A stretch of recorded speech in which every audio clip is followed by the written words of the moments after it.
ईर्ष्यालु देवरानी। जब देखो अंकिता अंकिता, सब भाभी को ही मानते हैं। मेरी तो जैसे कोई इज्जत ही नहीं है। आखिर मैं भी तो बहू हूँ, छोटी ही सही। पर नहीं, सारा लाड़ प्यार अपनी बड़ी बहू के लिए ही रखती है आपकी मम्मी। मैं यहाँ 10 दिन की छुट्टी लेकर आई हूँ अपने नए घर का निमंत्रण देने, तो थोड़ा तो मान सम्मान देते। लेकिन नहीं, इन्हें तो सारा समय अंकिता बहू अंकिता बहू। मेरे तो कान दुखने लगे हैं। मधु का पति विनय बोला, अरे भाभी यहाँ 6 सालों से हैं, पूरा घर संभालती हैं, रच बस गई हैं।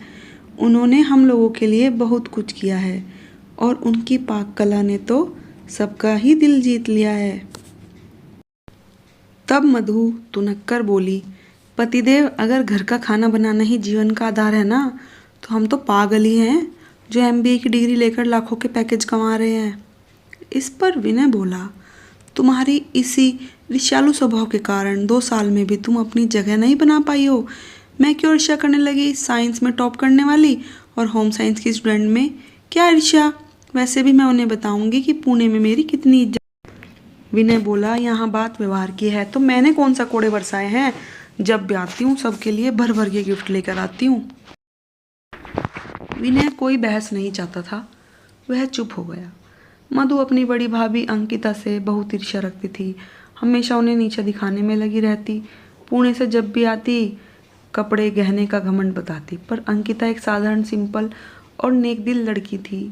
मधु का व्यवहार बुरा होने के बाद भी छोटी बहन समझकर टाल देती, पर मधु उसकी तारीफ समझ ही नहीं पाती, इसलिए आज वो अपने पति से शिकायत कर रही थी। पर पति मधु के व्यवहार को समझता था, इसलिए कुछ नहीं बोला।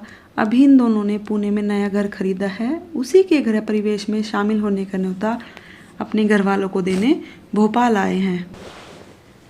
सभी लोग पुणे उद्घाटन में पहुंचे। शानदार घर, बढ़िया सजावट, महंगे से महंगा सामान, मॉड्यूलर किचन। सास और अंकिता ने मधु की बहुत तारीफ की। इधर मधु फूले नहीं समा रही थी, सोची तारीफ ही करोगे, खुद ने देखी भी नहीं होगी ऐसी रसोई। अंकिता ने पूछा, तुमने प्रसाद का हलवा बनाया है क्या? मधु बोली, मैंने तो बाहर से सारा खाना ऑर्डर किया है, प्रसाद का हलवा तो मैं भूल ही गई। सास बोली, कोई बात नहीं अंकिता बहू, हमारी मास्टर है, फटाफट बना देगी। अंकिता की तारीफ सुन रंजना मुंह बिचका लेती है। इतने में मधु के ऑफिस के लोग आ गए। मधु ने सभी का परिचय करवाया। तभी मधु की बॉस माला बोली, वह कौन है जो किचन में काम कर रही है? देखो किस तरह से फटाफट काम कर रही है, वही काबिले तारीफ है। उसकी सहेलियों ने भी हाँ में हाँ मिलाई। अब मधु अंकिता की तरफ देखते हुए बोली, अरे मेरी भाभी हैं, छोटे शहर से हैं, घरेलू हैं, उन्हें अपनी बातें समझ नहीं आने वाली। तुम चलो यहाँ से, टेबल पर बैठकर कुछ खाते पीते हैं। रसोई खुली हुई थी और अंकिता ने सब सुन लिया। मधु के मुंह से ऐसे सब सुनकर घर वाले खुश नहीं थे, पर वे माहौल को खराब नहीं करना चाहते थे, इसलिए अभी तक कुछ भी नहीं बोले। सबने खाना खाया। साथ में हलवा खाते हुए मधु की बॉस माला बोली, मधु बहुत टेस्टी हलवा है, क्या तुम बनाई हो? मधु जवाब नहीं देना चाहती थी। तभी अचानक सास सुशीला जी बोली, अरे नहीं, मेरी बड़ी बहू अंकिता ने बनाया है, उसके हाथों में जादू है। माला मुस्कुराते हुए बोली, बुलाइए तो सही, हम भी उनसे मिले। मधु बेकार मन से अंकिता को बुला लाई। माला बोली, आइए बैठिए, हम जब से देख रहे हैं आप रसोई में व्यस्त हैं। अंकिता पसीना पोंछते हुए बैठ जाती है। माला, इनको बस यही आता है, खाना पकाना, बेचारी हाउसवाइफ है ना। मधु के ऐसे शब्द सुनकर अंकिता से रहा नहीं गया, क्योंकि आज पानी सर के ऊपर हो चला था। मधु, कोई घर में आए मेहमान की ऐसी इज्जत करता है, और हम तो तुम्हारी जिठानी हैं। जब सामने वाला भूल जाए तो याद दिलाना पड़ता है। यह सबके सामने क्या लगा रखा है, बेचारी हाउसवाइफ, बेचारी हाउसवाइफ। मैंने यह काम खुद चुना है, किसी के दबाव में नहीं, जिसे मैं पूरी ईमानदारी से करती हूँ। जब मुझे कोई दिक्कत नहीं है तो फिर तुम ऐसे कैसे बोल सकती हो? माना कि तुम मल्टीनेशनल कंपनी में काम करती हो, लाखों कमाती हो, तो क्या इससे तुम्हें किसी को भी नीचा दिखाने का अधिकार नहीं मिल जाता है? यह पहली बार नहीं है, कई बार छोटी बहन समझकर माफ़ कर दिया है, पर मेरी भी सेल्फ रिस्पेक्ट है जो मुझे बहुत प्यारी है। तुम्हें मेरा यहाँ आना पसंद नहीं तो मैं भी चली जाती हूँ, पर मुझे इस तरह बेइज्जती नहीं कर सकती हो तुम। नहीं भाभी, आप कहीं नहीं जाएंगी। मधु की तरफ से मैं माफ़ी मांगता हूँ, विनय बोला।